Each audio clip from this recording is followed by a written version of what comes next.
This is Laurie Moore-Moore with Texas Brave and Strong. Tidbits of Texas history you never learned in school. Today's episode, Sally Scull. Pistol-packing, horse-trading, champion-cussing woman.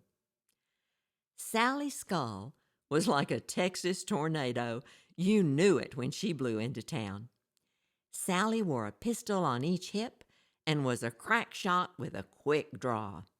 She wore pants, rode astride, roped and sold horses, and was a champion cusser and a decent poker player.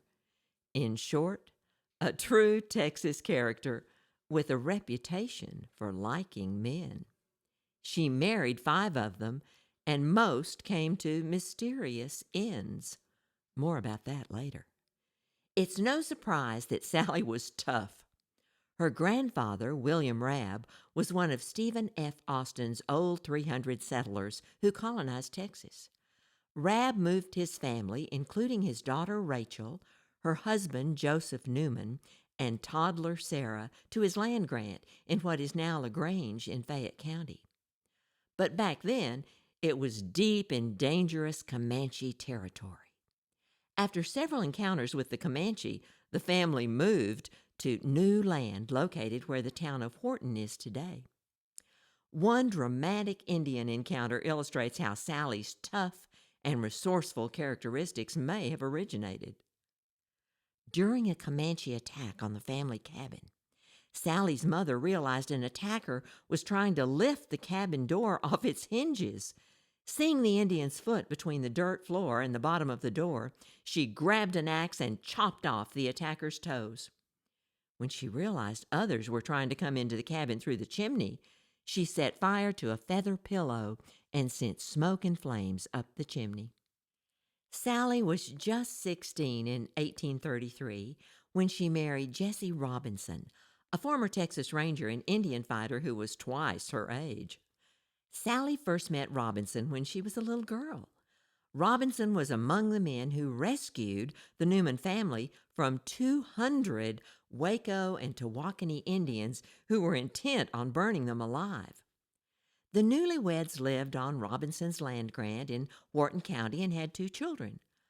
But 10 years later, in 1843, the marriage was on the rocks, and Robinson filed for divorce, accusing Sally of adultery and being a great scold, termagant or overbearing, and an adulterer.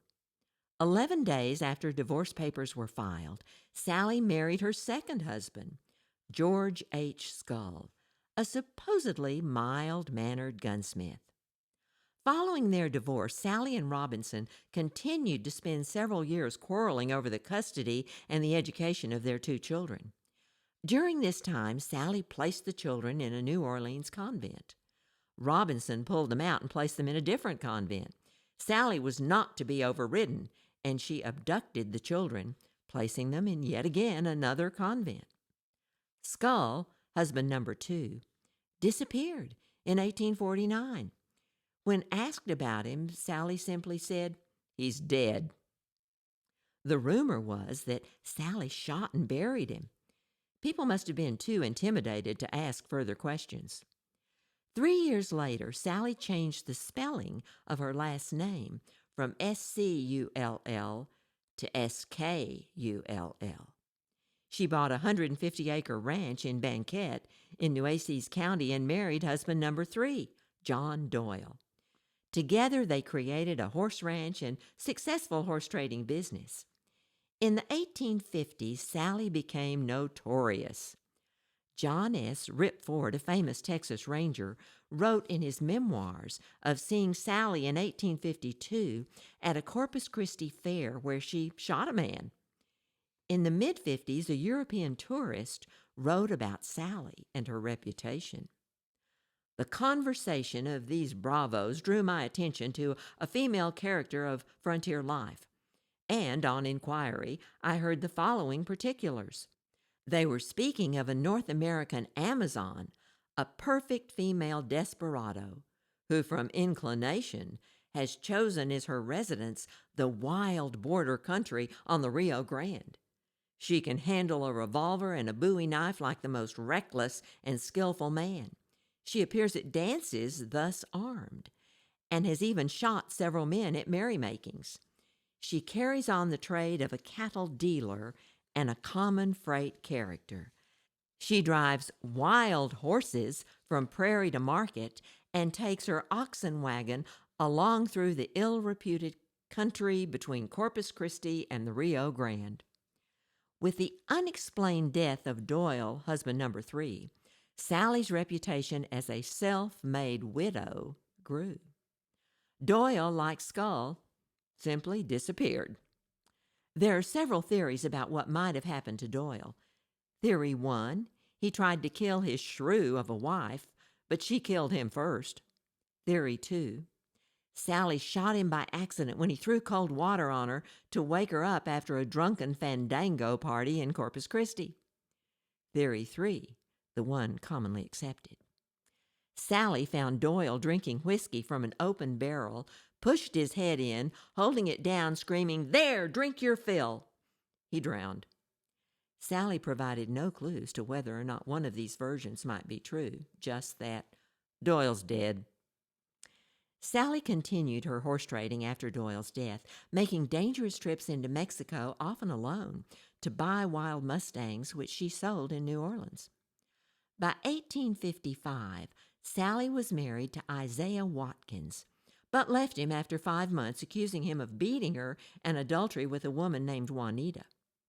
In 1860, she married again, this time to Christoph Hordsdorf, an 18-year-old with the unfortunate nickname of Horsetrough, a man less than half her age of 43.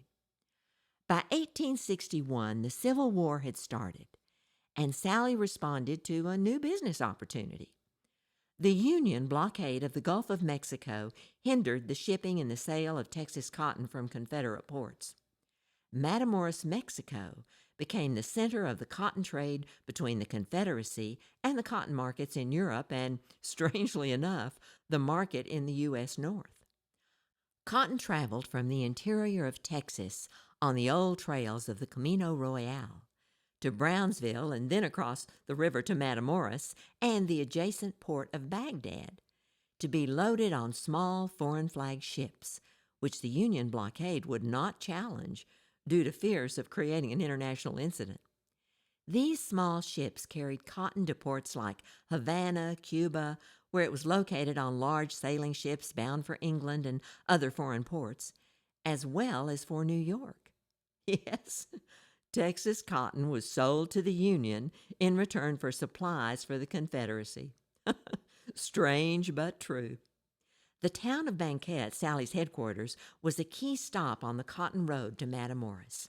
Seizing the business opportunity, Sally bought wagons, hired Mexican teamsters, she was fluent in Spanish, and began carrying Texas cotton to Mexico, where it would be sold for specie, that's silver or gold coins, or traded for arms, ammunition, medicine, and other vital products needed by the Confederacy or by Texas citizens. Sally often accompanied her cotton caravans, impressing her teamsters with her gunplay and large vocabulary of curses. Riding her Spanish pony Redbuck on a silver-trimmed saddle and dressed in a buckskin shirt, jacket, and long rawhide bloomers tied at the ankle, she must have been an unusual sight for a woman. Sally Scull served Texas and the Confederacy until the end of the Civil War. The final appearance of Sally was as a defendant in a lawsuit which ended with a court document saying, "Death of defendant suggested." She was last seen riding out of town with Horsetrough. Sally didn't return with him. "She simply disappeared," he said. A drifter subsequently reported finding a shallow grave with a woman's boot sticking out of it. Did Horsetrough do her in for her gold and her other property? To add to the mystery, heirs of a man named Christoph Hordsdorf claimed that their ancestor, with the same name, never had a wife or any dealings with Sally Scull. So who knows? What we do know is Sally Scull was a straight-shooting, championship cusser who could wield a whip, ride like a man, was brave, loved to dance, was unlucky in love, although maybe some of her husbands were unluckier, and she served Texas and the Confederacy well by carrying cotton down the dangerous Cotton Road to Mexico during the Civil War. You'll find a historical marker for Sally Scull at the intersection of U.S. Highway 138 and Texas State Highway 202, just 2 miles north of Refugio. Sally Scull, a notorious Texas woman. What a gal. This has been Laurie Moore-Moore with the Texas Brave and Strong podcast, posted twice a month, now also available on YouTube. Be sure to check out my historical novel, Gone to Dallas, The Storekeeper, 1856 to 1861. Find it on Amazon, Barnes & Noble, and other bookish sites in paperback and as an e-book. Thanks for listening to Texas Brave and Strong. Y'all come back.